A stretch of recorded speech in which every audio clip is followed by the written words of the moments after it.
1986, Sega published a platforming arcade game called Wonder Boy.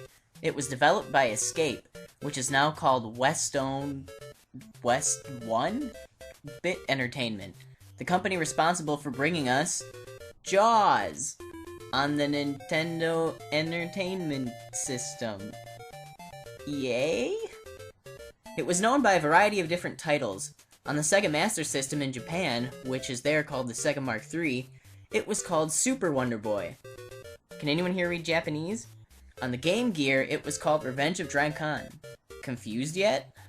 A few months later, the company Hudson Soft developed an adaptation of Wonder Boy for the Famicom and MSX. They called it Hudson's Adventure Island.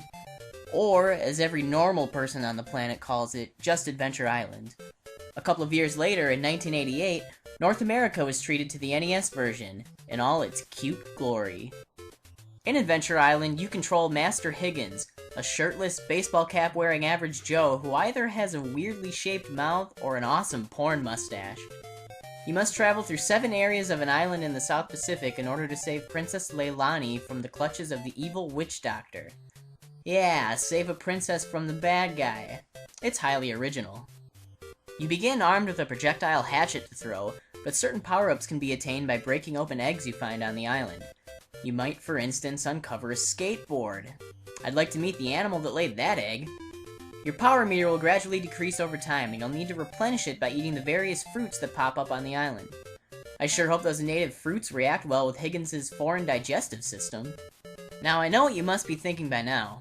What does a game set in the South Pacific have anything to do with snow or winter? Well, I could get smart and make some joke about the difference in seasons between the northern and southern hemispheres, but I'll instead talk about a couple of legitimately icy locations in the game. First, you have the ice castles. Here you're slipping and sliding all around, slaughtering hordes of indigenous wildlife and rocks too, I guess. March to the sea, Higgins! I never knew if this was intentional or not, but I always found the music here to be strikingly similar to the Beatles tune, Being for the Benefit of Mr. Kite.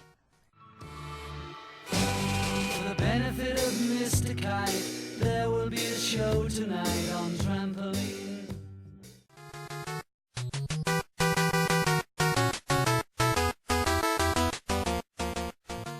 I don't know, maybe it's just me.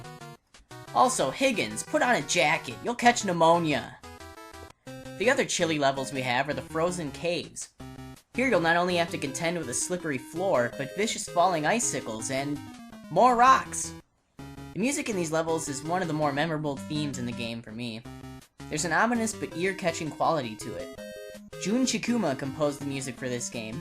Can anyone here read Japanese? She's most famous for her composition work with the Bomberman series. She did a wonderful job with the Adventure Island score, striking a great balance between upbeat jingles and more serious tunes. Thanks for a cool score, June!